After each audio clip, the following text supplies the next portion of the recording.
Please subscribe and press the bell icon to get latest updates of নির্ঝরের স্বপ্ন। আপনারা শুনছেন কাহানি।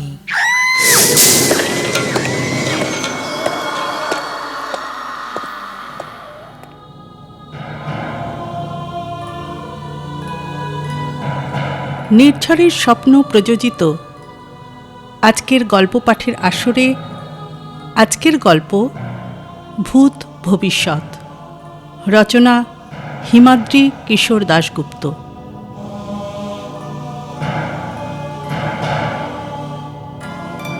শুরু হচ্ছে গল্প পাঠ ভূত ভবিষ্যৎ। ভাঙা থামের গায়ে হেলান দিয়ে চিন্তাক্লিষ্ট মুখে বসেছিলেন মহাকাশ বিজ্ঞানী গণপতি মজুমদার। এই জায়গাটা ছায়াময় হলেও প্রাচীরের বাইরে যত দূর চোখ যায় বসেখের রোদে পুড়ছে ধুধু মাঠ। কোথাও কোনো বাড়িঘর নেই, গাছপালাও তেমন নেই, শুধু এই প্রায় ধসে যাওয়া প্রকাণ্ড বাড়ির পেছনের বাঁশবাগানটা ছাড়া। ওই বাঁশবাগানেই তো আজ সেই লোকটার এসে নামার কথা। তাকে কি ঠিক লোক বলা যাবে তা জানা নেই গণপতিবাবুর। তিনি তাকে চোখে দেখেননি, শুধু কণ্ঠস্বর শুনেছেন যন্ত্রের মাধ্যমে।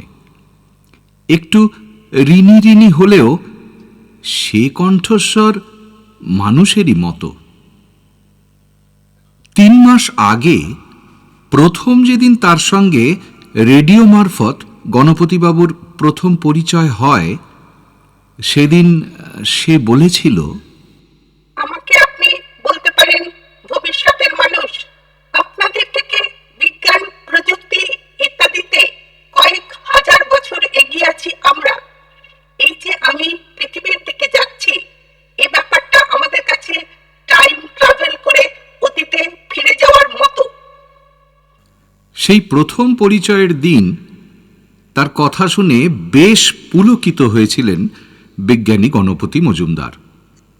তার দীর্ঘদিনের বিজ্ঞান সাধনা সফল হয়েছে। অবশেষে তিনি যোগাযোগ করতে পেরেছেন কোনো ভিন গ্রহের মানুষের সঙ্গে।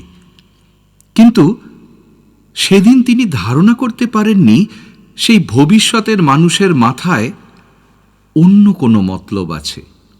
কি করবেন তা এখন কিছুতেই বুঝে উঠতে পারছেন না তিনি।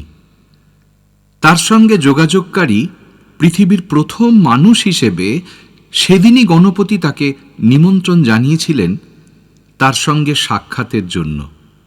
সে বলেছিল, আমি যেতে পারি, কিন্তু সেটা কোনো নির্জন জায়গা হতে হবে, যেখানে কোনো লোকজন থাকবে না, যেখানে নির্বিঘ্নে আমার মহাকাশ যান উঠতে নামতে পারবে।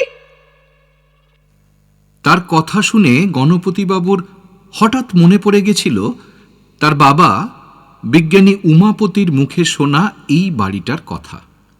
যদিও বাড়িটাকে তিনি তখনও চোখে দেখেননি, এ বাড়ির কথা মাথায় আসায় গণপতিবাবু ভিনগ্রহের মানুষের প্রশ্নের জবাবে বলেছিলেন, হ্যাঁ, ওরকম একটা জায়গা আমার জানা আছে। কলকাতা শহর থেকে অনেক দূরে, ধুধু মাঠের মধ্যে শুধু দাঁড়িয়ে আছে একটা ভাঙা বাড়ি আর একটা বাঁশ বন। তার চারপাশে কোনো জনমানব নেই। ঠিক আছে, তাহলে ওখানেই দেখা হবে। পৃথিবীর হিসাবে আমার সেখানে পৌঁছতে 3 মাস সময় লাগবে। আপনি ওই জায়গাতে গিয়ে আমার সঙ্গে যোগাযোগ করবেন। আর এর 2 দিনের মধ্যেই এক সন্ধ্যায় হেতেমপুরের এই প্রাচীন জমিদার বাড়িতে এসে উপস্থিত হন গণপতি বাবু। তবে সেই ভবিষ্যতের মানুষের মতলবটা বুঝতে পারলে তাকে তিনি আমন্ত্রণ জানাতেন কিনা সেটা সন্দেহ। মতলবটা সে খোলসা করেছে গতকাল রাতে। সে আসছে গণপতি বাবুকে সঙ্গে করে নিয়ে যাওয়ার জন্য। তাকে বাধা দেওয়ার চেষ্টা করলে নাকি তার পরিণাম হবে মারাত্মক। মাঝ দুপুর, কোথাও কোনো শব্দ নেই, শুধু মাঝে মাঝে ভাঙা বাড়ির ভিতর কোনো ইটের স্তূপের মধ্যে থেকে একটা তক্ষক ডাকছে। বিষণ্ণ মুখে গণপতি একবার তাকালেন সামনের রোদে পোড়া মাঠের দিকে। অন্য কেউ হলে এই ভর দুপুরে সেদিকে তাকাতই না, চোখ ঝলসে যাওয়ার ভয়ে। কিন্তু এই মাঠটাকেও কেমন যেন সুন্দর বলে মনে হচ্ছে আজ গণপতি বাবুর। তক্ষকের ডাকটাও বেশ মিষ্টি লাগছে। আসলে পৃথিবী ছেড়ে চলে যাওয়ার আগে পৃথিবীর সব কিছুই বড় সুন্দর বলে মনে হয়। গত রাতে প্রথম যখন ভবিষ্যতের মানুষের কাছ থেকে গণপতি আসল ব্যাপারটা জানতে পারলেন, তখন তার মনে হয়েছিল ভোর হলেই তিনি এ বাড়ি ছেড়ে চম্পট দেবেন। কিন্তু তারপরই তার মনে হয়েছিল আরও একজনের কথা, যিনি থাকেন এ বাড়ির দোতলার এক অন্ধকার ঘরে। ভবিষ্যতের মানুষ গণপতিবাবুকে না পেলে শেষ পর্যন্ত হয়তো তাকেই ধরে নিয়ে যাবে। কাজেই বাড়ি ছেড়ে পালিয়ে যাওয়ার পরিকল্পনাটা গণপতিবাবুকে ত্যাগ করতে হল। দোতলার সেই ঘরে যিনি থাকেন তিনি গণপতিবাবুর ঠাকুরদা চণ্ডীপতি। গণপতিবাবুর হিসেব যদি ভুল না হয়, তবে চণ্ডীপতির বয়স 120 চলছে। গণপতিবাবু নিজেই সামনের আষাঢ় মাসে 70টা বছর পূর্ণ করবেন। মাস তিনেক আগে সেই সন্ধ্যায় প্রথম এ বাড়িতে পা রেখে দোতলায় উঠে চণ্ডীপতিকে দেখে ও তার পরিচয় পেয়ে চমকে গেছিলেন গণপতিবাবু। তার ঠাকুরদা যে বেঁচে আছেন তাই তো জানা ছিল না গণপতিবাবুর। 20 বছর আগে 80 বছর বয়সে গণপতিবাবুর বাবা বিখ্যাত বিজ্ঞানী উমাপতি যখন দেহ রাখেন, তখনও তার পিতার জীবিত থাকার খবর জানা ছিল না উমাপতিবাবুর। ব্যাপারটা ভালো করে বোঝার জন্য গণপতিবাবুর পারিবারিক ইতিহাসটা একটু জানার প্রয়োজন। চণ্ডীপতির পূর্বপুরুষরা একসময় ছিলেন এ তল্লাটের জমিদার। তারাই এই বাড়ি বানিয়েছিলেন। চণ্ডীপতি অবশ্য যখন এ বাড়ি হাতে পান, তখন আর জমিদারির কিছুই অবশিষ্ট ছিল না, শুধু এই বাড়িটাই পড়েছিল। গণপতিবাবুর মতো তার বাবা উমাপতিরও ছেলেবেলায় মাতৃবিয়োগ ঘটে। মাতৃহীন উমাপতিকে এই বাড়িতেই মানুষ করে তুলতে থাকেন চণ্ডীপতি। চণ্ডীপতি ছিলেন কালী সাধক। ভূত ভগবান, তন্ত্রমন্ত্র সবেতেই প্রবল বিশ্বাস তার। কিন্তু উমাপতি বড় হওয়ার সঙ্গে সঙ্গেই চণ্ডীপতির উল্টো পথ ধরলেন। ভূত ভগবানে বিশ্বাস নেই তার। উমাপতির মনে তখন বিজ্ঞান চেতনার উন্মেষ ঘটতে শুরু করেছে।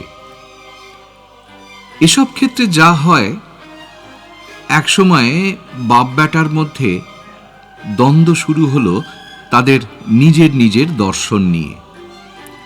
দুজনেই নিজেদের বিশ্বাসে অটল। প্রথম প্রথম নিজেদের মধ্যে তর্ক, তারপর শুরু হলো ঝগড়া। একদিন চণ্ডীপতি ছেলের প্রতি এমন ক্ষেপে গেলেন যে বাড়ির দলিলপত্র ছেলের হাতে ধরিয়ে দিয়ে বললেন, এগুলো তোমার কাছে রাখো। আমি আর তোমার মতো নাস্তিকের মুখ দর্শন করতে চাই না।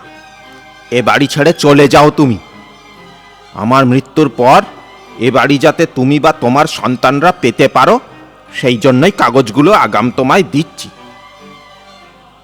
কথাগুলো হয়তো রাগের মাথায় বলেছিলেন চণ্ডীপতি, কিন্তু অভিমানী উমাপতি বাবার কথা শুনে সেই দণ্ডেই বাড়ি ছেড়ে বেরিয়ে গেছিলেন।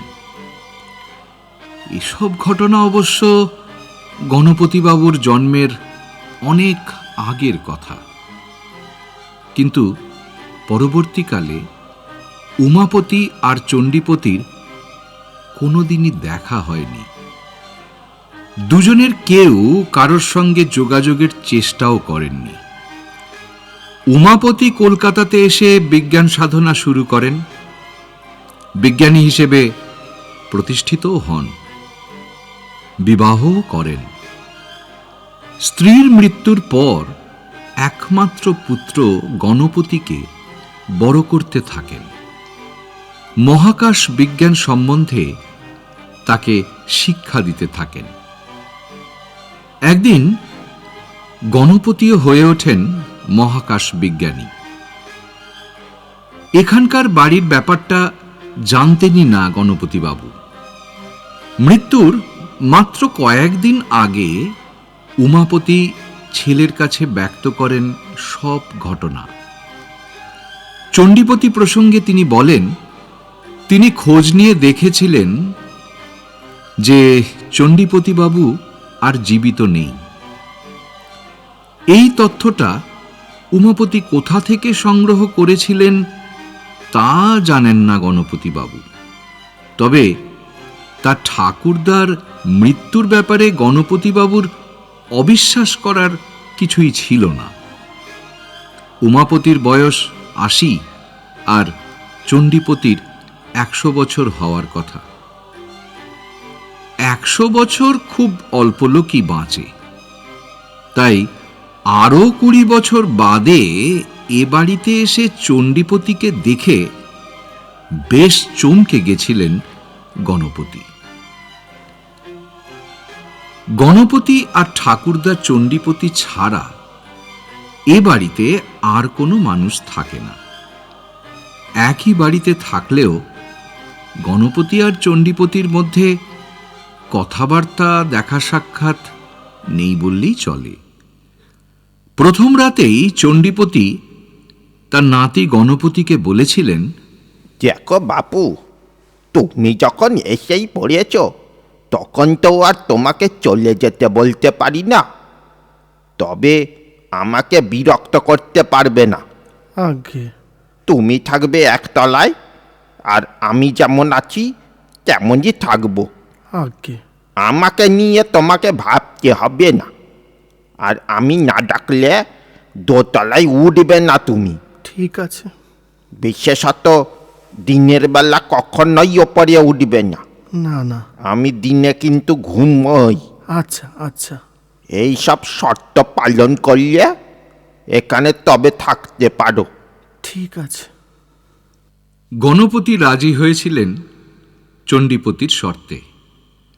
প্রথম দিনের পর আর কোনো দিন দোতলায় ওঠেননি গণপতি। ঠাকুরদার সঙ্গে তার কথাবার্তাও আর হয়নি।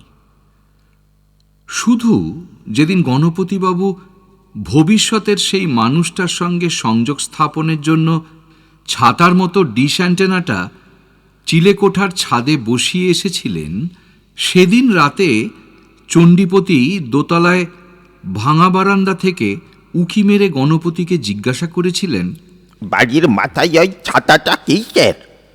আগে এটা হলো একটা অ্যান্টেনা।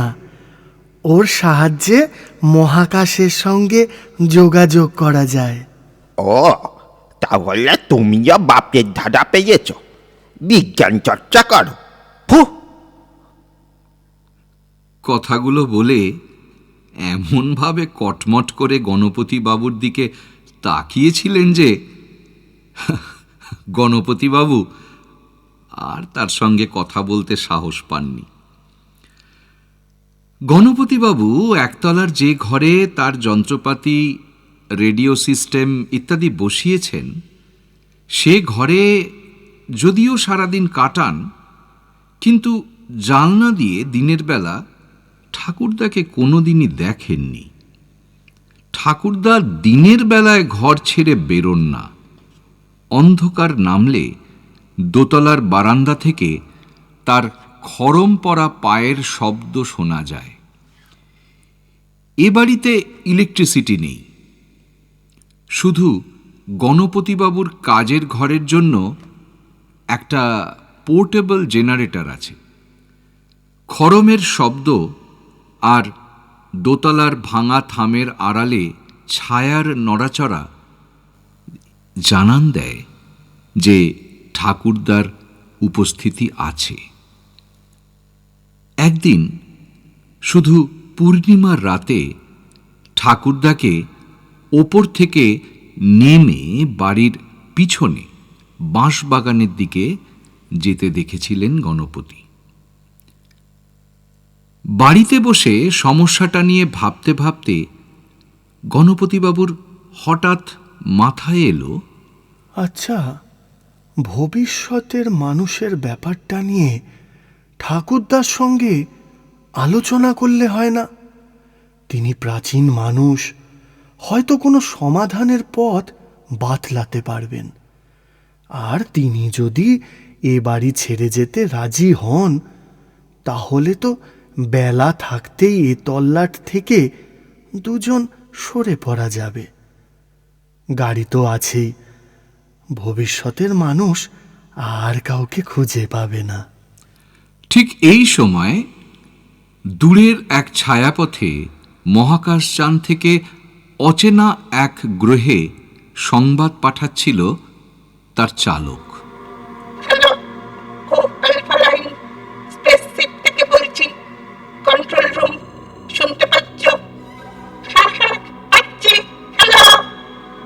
আর কিছুক্ষণের মধ্যেই পৃথিবীর কক্ষপথে প্রবেশ করবে স্পেসশিপ।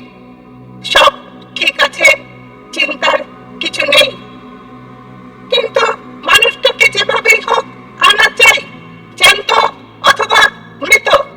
ওকে পরীক্ষা করলে বোঝা যাবে যে পৃথিবীর মানুষ আমাদের থেকে বিজ্ঞান প্রযুক্তিতে ঠিক কতটা পিছিয়ে আছে। তোমার এই অভিযানের সফলতার উপর ভবিষ্যতে আমাদের পৃথিবী দখলের পরিকল্পনার অনেক কিছু নির্ভর করে আছে। লোকটাকে যে তুমি নিয়ে আসবে, তা কি তুমি ওকে জানিয়েছো? হ্যাঁ, জানিয়েছি। তবে চিন্তার কিছু নেই। স্লিপিং গ্যাস থেকে শুরু করে লেজার গান সবকিছুই তো সঙ্গে আছে। পুরো একটা আর্মি ট্রুপের মোকাবিলা করতেও অসুবিধা হবে না। ভিতর বাড়িতে ঢুকে ভাঙা সিঁড়ি বেয়ে ওপরে উঠলেন গণপতি বাবু। দোতলার টানা বারান্দায় গা ঘেঁষে সার সার ঘর, আলো আধারি খেলা করছে ভিতরে। মাকড়সা জাল বুনেছে চারপাশে, মেঝেতে পুরো ধুলোর আস্তরণ। ঠাকুরদার ঘরটা দোতলায় একদম শেষ প্রান্তে, অন্ধকার জায়গাটা। বাইরের আলো সেখানে ঢোকে না। ঠাকুরদার ঘরের দরজা বন্ধ। সেই দরজার সামনে গিয়ে গণপতিবাবু একটু ভয়ে ভয়ে বললেন, ঠাকুরদা, ঠাকুরদা জেগে আছেন? প্রথমে কোনো জবাব এলো না। গণপতিবাবু এরপর বললেন, আমি গণপতি। ঠাকুরদা, আমি আপনার সঙ্গে দেখা করতে এসেছি। কে যে? গণপতি? হ্যাঁ, তোমায় না দিনের বেলা ওপরে উঠতে বারণ করেছি? দরকার থাকলে রাতে এসো, এখন বিরক্ত করো না। না মানে রাতে আসলে হবে না ঠাকুরদা। আসলে আমি একটা বিপদে পড়েছি, ভীষণ বিপদ। সে ব্যাপারে আপনার সঙ্গে একটু একটু কথা বলতে এসেছিলাম। কয়েক মুহূর্তের নিস্তব্ধতা, তারপর ঠাকুরদার ঘরের দরজাটা যেন নিজে থেকেই খুলে গেল। অন্ধকার ঘরের ভিতর থেকে ঠাকুরদার কণ্ঠস্বর ভেসে এলো, ভিতরে এসো। ঘরের ভিতরে পা রেখে প্রথমে কিছুই ঠাহর করতে পারছিলেন না গণপতিবাবু। অন্ধকার ঘরে চোখ সওয়াতে বেশ কিছুটা সময় লাগলো তার। এরপর তিনি দেখতে পেলেন ঠাকুরদাকে ঘরের এক কোণে দাঁড়িয়ে গণপতিবাবুর দিকে তাকিয়ে আছেন তার ঠাকুরদা। পরনে রক্তবসন, পায়ে বেলকাঠের খড়ম, উন্মুক্ত ঊর্ধ্বাঙ্গে পইতে জড়ানো, বুকের ওপর নেমে এসেছে ধবধবে সাদা দাড়ি, ভ্রু, মাথার চুল সব একদম সাদা। চোখের দৃষ্টি কেমন যেন জুলজুলে। ঠাকুরদা বললেন, বলো, কি বিপদ? কি ধরে নিয়ে যেতে আসছে মানে? তুমি কি কচি খোকা যে ছেলে ধরা ধরে নিয়ে যাবে? হ্যাঁ, আবার সেই বিজ্ঞানের ব্যাপার স্যাপার। উমাপতির রোগটা তোমার মধ্যে ভালো রকম আছে দেখছি। আচ্ছা, তুমি ভূত ভগবান বিশ্বাস করো? আগে আমি বিজ্ঞানী তো এসব ব্যাপারে, তাই আমার তেমন বিশ্বাসই নেই, তাই তো? তোমার বাবাও এ কথা বলতো। তোমরা ভূত ভগবান সুরলোক দেবলোক ব্রহ্মলোক এসব বিশ্বাস করবে না, আর আমাকে তোমাদের ভিন গ্রহ গ্রহান্তরের মানুষ এইসব আষাঢ়িয়া গল্প বিশ্বাস করতে হবে। না সব হাবি যাবি কথা। না, এই জন্যই তো উমাপতিকে এ বাড়ি থেকে বের করিয়ে দিয়েছিলাম। সেই বলতো ভিন গ্রহে নাকি মানুষ থাকতে পারে, সে একদিন যোগাযোগ করিবে তার সঙ্গে। আসলে কাজটা কিন্তু বাবাই শুরু করেছিলেন। ও, হ্যাঁ, আমি শেষ করলাম। অনেক দূরের ব্যাপার তো, তাই যোগাযোগ করতে সময় লাগলো। বটে। তবে ব্যাপারটা কিন্তু মিথ্যে নয়। রোজ তার সঙ্গে আমি রেডিও মারফত যোগাযোগ করি, আর চেষ্টা করলে হয়তো এখনই নিচের ওই রেডিও রুম থেকে আপনার সঙ্গে কথা বলিয়ে দিতে পারি। হ্যাঁ, তার সঙ্গে কথা বলছে আমার বইয়ে গেছে। সে যদি আসে তবে নিজের ঠালা নিজেই সামলাবে, আমি তো তাকে ডাকিনি। গণপতিবাবুর মনে হলো ঠাকুরদার সঙ্গে কথা বলে আর বিশেষ কিছু লাভ হবে না।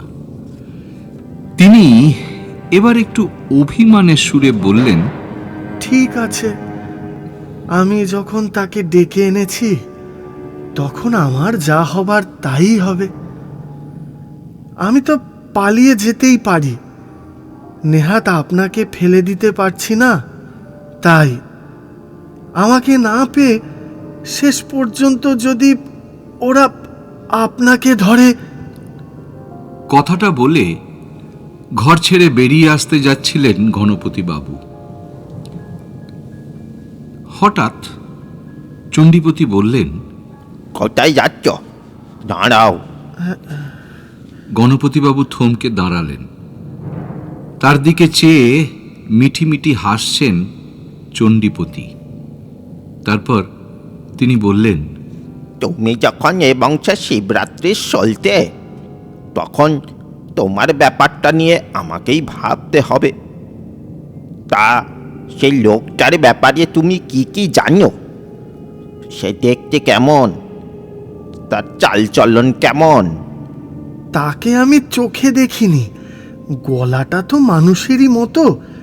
সে নিজের পরিচয় দেয় ভবিষ্যতের মানুষ বলে। সে নাকি বিজ্ঞান, প্রযুক্তি ইত্যাদিতে আমাদের থেকে এগিয়ে। অনুমান করা যায় যে ভয়ঙ্কর হাতিয়ারও থাকবে তার সঙ্গে। ও ভবিষ্যতের মানুষ। হ্যাঁ, এরপর খড়ম পরা পায়ে অন্ধকার ঘরের এ কোণ থেকে ও কোণ পর্যন্ত খট খট শব্দে পায়চারি করা শুরু করলেন চণ্ডীপতি।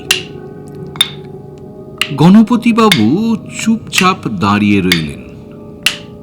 বেশ কিছুক্ষণ পর চণ্ডীপতি জানতে চাইলেন, বলি, আমি যে এ বাড়িতে আছি তা কি ভবিষ্যতের মানুষের জানা আছে? না, ব্যাপারটা তার জানা নেই। ঠিক আছে, তাহলে ব্যাপারটা সামলানো যাবে। সামলানো যাবে? তোমার চিন্তার কিছু নেই। আচ্ছা। তুমি এক কাজ করো গে, বাঁশ ঝাড় থেকে শক্ত একটা লাঠি কেটে রাখো। বাঁশ? যদিও ঠাকুরদার চেহারা এই বয়সেও বেশ শক্তপোক্ত, তবু তার কথা শুনে গণপতিবাবুর বেশ বিস্ময় হলো। ভবিষ্যতের মানুষের সঙ্গে আপনি বাঁশ দিয়ে মোকাবিলা করবেন নাকি? তোমাকেই অত শত ভাবতে হবে না। আমাকে আর বিরক্ত করো না। না না, তুমি এখন এসো, আচ্ছা আমি ঠিক সময় নিচে নামবো। ঠিক আছে ঠাকুরদা। গণপতিবাবু এরপর বেরিয়ে এলেন ঠাকুরদার ঘর থেকে। নিচে নেমে আসার পরই তার রেডিও ঘর থেকে বিপ বিপ শব্দ শুনে গণপতিবাবু সেই ঘরে গিয়ে হেডফোন কানে লাগাতেই ওপার থেকে ভেসে এলো সেই ভবিষ্যতের মানুষের কণ্ঠস্বর। এইমাত্র আমি পৃথিবীর কক্ষপথে প্রবেশ করলাম। ল্যাটিটিউড লঙ্গিটিউড মিলিয়ে হেতুমপুর জায়গাটা আমার শক্তিশালী দূরবীক্ষণ যন্ত্রে দেখতে পাচ্ছি। যদিও তোমার বাড়ির অবস্থান এখনো স্পষ্ট নয়, তবে তা কিছুক্ষণের মধ্যেই স্পষ্ট হয়ে যাবে। ঠিক সময়ে আমি পৌঁছে যাব সেখানে। তুমি নিশ্চয়ই তৈরি আছো। আশা করি আমাকে কোনরূপ বল প্রয়োগ করতে হবে না। এইটুকু বলেই যোগাযোগ বিচ্ছিন্ন করে দিল লোকটা। বিকাল হয়ে আসছে। ঠাকুরদার কথা মতো বাঁশঝাড় থেকে একটা বেশ শক্তপোক্ত লাঠি কেটে আনলেন গণপতিবাবু। ঠাকুরদা সত্যি কি এই লাঠি দিয়ে অত্যাধুনিক অস্ত্র সমৃদ্ধ ভবিষ্যতের মানুষের মোকাবেলা করতে চাইছেন? ব্যাপারটা ভেবে এই উত্তেজনার মধ্যেও হাসি পেল বিজ্ঞানী গণপতি মজুমদারের। বিকেল গড়িয়ে একসময় সন্ধ্যা নামল। অন্ধকারে ডুবে গেল চারপাশ। একসময় ধীরে ধীরে চাঁদ উঠতে শুরু করল। বাড়ির পিছনে বাঁশবাগান থেকে একপাল শেয়াল ডেকে উঠল। বেশ কিছুক্ষণ পর খড়মের খটখট শব্দ পেলেন গণপতিবাবু। এই পথে ঠাকুরদা আসছে। সিঁড়ি বেয়ে ভিতর বাড়ির বারান্দায় নেমে এলেন ঠাকুরদা। চাঁদের আলোতে তার সাদা চুল দাড়ি পইতে ধপধপ করছে। গণপতিবাবু লাঠিটা নিয়ে তার সামনে দাঁড়াতেই তিনি বললেন, সেই ভবিষ্যতের মানুষ কোন পথে এখানে আসবে? তার এই বাঁশবাগানেই নামার কথা। ও, তাহলে ওদিকটাতেই চলো। চলুন। বাড়ির পিছনে এসে হাজির হলেন দুজন। বেশ বড় বাঁশবন। ভিতরে জমাট বাঁধা অন্ধকার, কেমন যেন ছমছমে জায়গাটা। কিছু বাঁশ নুয়ে পড়েছে মাটিতে, ঠিক যেন তারা ঘুমোচ্ছে। বাঁশবাগান আর বাড়ির মাঝে একটুখানি ফাঁকা জমি, যেখানে দাঁড়িয়ে আছে প্রায় ধসে পড়া একটা ঘর। জমিদারির রমরমার যুগে পাইকরা থাকতো ওই ঘরে। তারা সেখানে গিয়ে দাঁড়াতেই দুটো প্রাণী চণ্ডীপতির সামনে এসে লেজ নাড়তে লাগল। গণপতিবাবু প্রথমে তাদের কুকুর বলে ভেবেছিলেন, কিন্তু ভালো করে দেখার পর বুঝতে পারলেন সেগুলো শেয়াল। এ তল্লাটে তো আর কেউ থাকে না। একসঙ্গে থাকতে থাকতে ওদের সঙ্গে আমার বেশ বন্ধুত্ব হয়ে গিয়েছে। তা বলি, লাঠিটা আমাকে দিয়ে তুমি ওই ঘরের মধ্যে গিয়ে ঢোকো। আচ্ছা যা হবে আমি সামলাবো। আচ্ছা। খবরদার বলছি, একদম বাইরে বেরোবে না। না না না না না। যাও। হ্যাঁ। গণপতিবাবু ঘরে ঢুকে গেলে লাঠি হাতে নিয়ে বাঁশবাগানের এখানে সেখানে চক্কর কাটতে শুরু করলেন চণ্ডীপতি, সঙ্গে তার পোষ্য দুই শিয়াল। অন্ধকার ঘরের ভিতর থেকে গণপতিবাবু বাইরেটা স্পষ্টই দেখতে পাচ্ছেন। কানে আসছে চণ্ডীপতির খড়মের খট খট শব্দ। বাঁশবনের অন্ধকারের মধ্যে মাঝে মাঝে তার আবছা অবয়ব ও চতুষ্পদ প্রাণী দুটোর জলজলে চোখও নজরে আসছে। তখন মাঝরাত হবে। হঠাৎ গণপতিবাবুর মনে হলো আকাশের একটা নক্ষত্রকে হঠাৎই বেশ উজ্জ্বল দেখাচ্ছে। তিনি ভালো করে তাকালেন সেদিকে। সত্যি সেই আলোকবিন্দুর উজ্জ্বলতা আর আকার ক্রমশই যেন বেড়ে চলেছে। সে যেন ছুটে আসছে পৃথিবীর দিকে। আর তারপরই বাইরে প্রচন্ড ঝড় উঠল।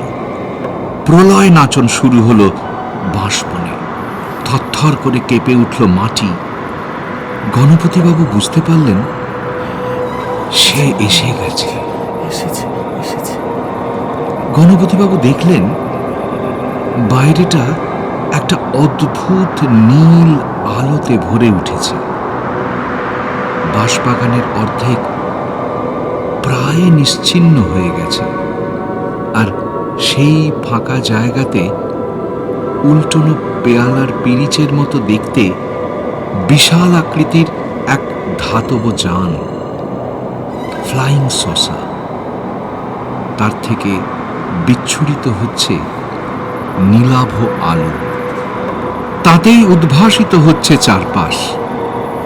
চণ্ডীপতিকেও দেখা যাচ্ছে। কিছু দূরে লাঠি হাতে দাঁড়িয়ে শিয়াল দুটোকে নিয়ে তিনি তাকিয়ে আছেন ওই অদ্ভুত যানটার দিকে। এরপরই মহাকাশযানের দরজা খুলে গেল। প্রথমে একটা ছোট্ট সিঁড়ি নেমে এলো ভিতর থেকে। তারপর দেখা গেল তাকে, ভবিষ্যতের মানুষ।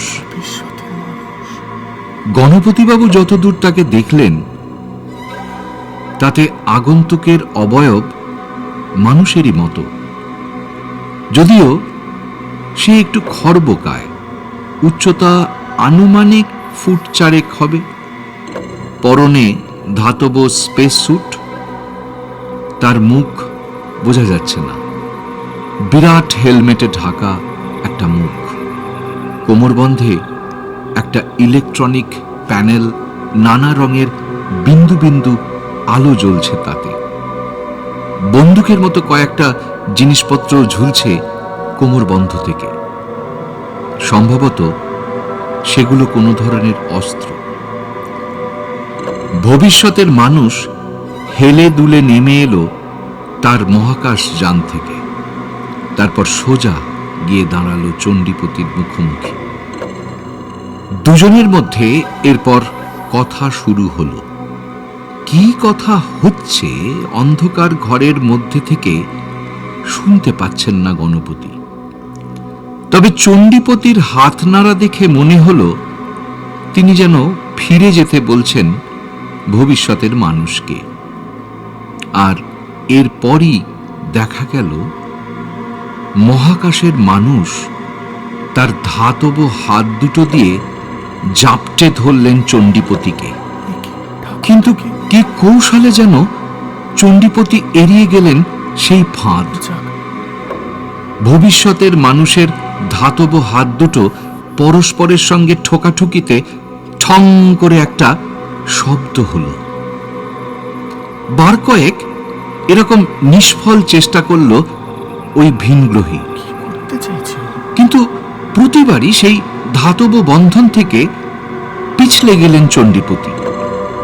ভবিষ্যতের মানুষ এরপর কোমরে কি একটা যন্ত্রে চাপ দিতেই শো শো শব্দে একটা গ্যাসীয় পদার্থ বেরোতে লাগলো তার গা থেকে।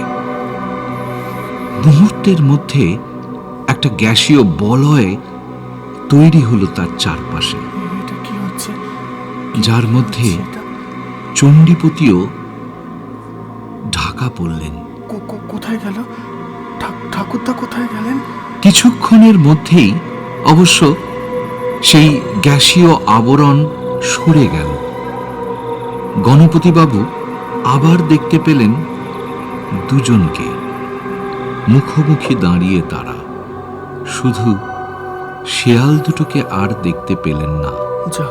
শেয়াল দুটো কোথায়? চণ্ডীপতি এরপর বাঁশটা মাথার ওপর তুলে ধরলেন ভিনগ্রহীকে আঘাত করার জন্য। ভিনগ্রহী সঙ্গে সঙ্গে কোমর থেকে একটা অস্ত্র টেনে চণ্ডীপতির দিকে তাক করে চালিয়ে দিল। একটা লাল আলোর রশ্মি চণ্ডীপতির দেহ ভেদ করে ওপর থেকে উঠে গিয়ে জমিদার বাড়ির দোতলার একটা অংশে গিয়ে লাগলো। সঙ্গে সঙ্গে দোতলার সেই অংশে দাউ দাউ করে আগুন জ্বলে উঠল। কিন্তু চণ্ডীপতির তাতে কিছুই হলো না। অন্য পাশে সরে গেলেন তিনি। ভবিষ্যতের মানুষ আবার আবার তাকে তাক করে অস্ত্র চালালো। এবারও সেই লাল রশ্মি তার দেহ ভেদ করে গিয়ে পড়ল বাঁশঝাড়ের একটা অংশে। সঙ্গে সঙ্গে সেখানে আগুন ধরে গেল। গণপতিবাবু অনুমান করলেন সম্ভবত লেজার গান ধরনের কোনো একটা অস্ত্র ব্যবহার করছে ওই ভবিষ্যতের মানুষ। আর এরপরই ঘটল আরো একটা আশ্চর্য ঘটনা। হঠাৎই যেন অদৃশ্য হয়ে গেলেন চণ্ডীপতি, কিন্তু তার সেই লাঠিটা সপাটে আঘাত হেনে ভবিষ্যতের মানুষের হাত থেকে তাক করা অস্ত্রটা খসিয়ে দিল। লাঠিটা উপর্যপরি আঘাত হানতে থাকলো ভবিষ্যতের মানুষের ওপর। প্রথমে সে পিছু হটতে শুরু করলো, তারপর সিঁড়ি বেয়ে সে উঠে গেল মহাকাশ যানের ভিতর। বন্ধ হয়ে গেল তার দরজা। কয়েক মুহূর্তের মধ্যেই ধুলোর ঝড় উঠল চারিদিকে। আবার কেঁপে উঠল মাটি। চারপাশে আলোড়ন তুলে পৃথিবীর মাটি ছাড়ল ভবিষ্যতের মানুষের মহাকাশ যান। গণপতি যখন ঘরের বাইরে এসে দাঁড়ালেন, তখন বাইরের প্রলয় থেমে গেছে, কিন্তু ধ্বংস চিহ্ন ছড়িয়ে আছে সর্বত্র। চণ্ডীপতিকেও আবার দেখতে পেলেন তিনি। বিস্মিত গণপতিবাবু এগিয়ে গিয়ে দাঁড়ালেন তার সামনে। চণ্ডীপতি তাকে বললেন, যাক, এবারের মতো বেঁচে গেলে। সে চলে গেছে, কিন্তু আমার সঙ্গী দুটো গেল। কি একটা বিষাক্ত গ্যাস ছেড়েছিল ভবিষ্যতের মানুষ। ওই দেখো, শিয়াল দুটো মারা গেল। না, এটা খুবই খারাপ হলো, কিন্তু আমার প্রশ্ন হলো যে আপনি এই বিষাক্ত গ্যাস লেজার গানের মতো ভয়ঙ্কর অস্ত্রকে ফাঁকি দিলেন কি কৌশলে? আমি তো আপনাকে জীবিত দেখব ভাবিনি। আপনি যখন অদৃশ্য হয়ে গেলেন, আমি তো ভাবলাম আপনি আপনি বোধহয় ছাই হয়ে গেছেন। মানুষ হলে নিশ্চয়ই তাই হতাম। হ্যাঁ, তার মানে? চাঁদের আলোতে গণপতি বাবুর দিকে তাকিয়ে মিটি মিটি হেসে ঠাকুরদা বললেন, তুমি কি আমায় জ্যান্ত মানুষ ভাবছে নাকি? হ্যাঁ, বেঁচে থাকলে কত বয়স হতো খেয়াল করেছ? বয়স? আমি তো আসলে অতীত। অতীত? ওই যাকে অন্য কথায় বলে ভূত। ভূত? আমি অতীত বললেই তো তোমার ভবিষ্যতের মানুষ কিছু করতে পারল না। যাক, তোমরা তো আবার বিজ্ঞানী, ভূত ভগবান বিশ্বাসই করো না। এরপর তিনি বাড়িটার দিকে তাকিয়ে বললেন, আমার আস্তানাটা গেল। যাক, ভালোই হলো। বাড়িটার মায়া কাটাতে পারছিলাম না, সেটা নয় কাটলো এবার। এখন আমাকে যেতে হবে। যেতে হবে? কোথায় কোথায় যাবেন আপনি? যাব যাব গ্রহান্তরে। গ্রহান্তরে? সে গ্রহেও মানুষ থাকে, মানুষ থাকে? তবে ভবিষ্যতের নয়, অতীতের। অতীতে? সে গ্রহের নাম ব্রহ্মলোক। ব্রহ্মলোক? হ্যাঁ, তোমাদের দূরবীন বা রেডিওতে ধরাই পড়বে না সে গ্রহ, বুঝলে? শুনছিলেন হিমাদ্রি কিশোর দাশগুপ্ত রচিত ভূত ভবিষ্যৎ। গল্পে যারা কণ্ঠদান করেছেন: সূত্রধর সৌভিক, ভিনগ্রহী সুমিতা, গণপতি সুদীপ্ত, ঠাকুরদা Arup. Music and special effects Niloy Ghosh.